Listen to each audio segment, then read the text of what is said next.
Solid hardwood flooring has been a traditional type of flooring for centuries. It's actually physically cut from a tree.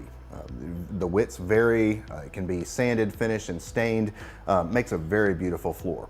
However, it's not for every type of environment. Lots of different factors affect the way that the hardwood flooring performs.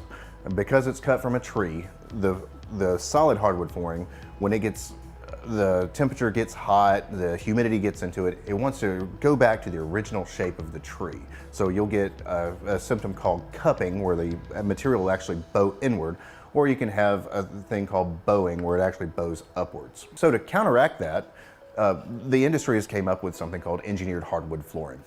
Now, big misconception is that engineered hardwood flooring is not real hardwood. Engineered hardwood floors are actually solid hardwood from the top to the bottom. However, it's layered in multiple layers between 3 and 7 with a veneer layer on top. This adds structural stability to your floor to keep it from having the cupping or the bowing that the other types of solid hardwood flooring could have. So if you have any questions about your environment in your house, or whether engineered or solid hardwood flooring would be good for you, please contact us at info@floorzz.com or call our customer service number.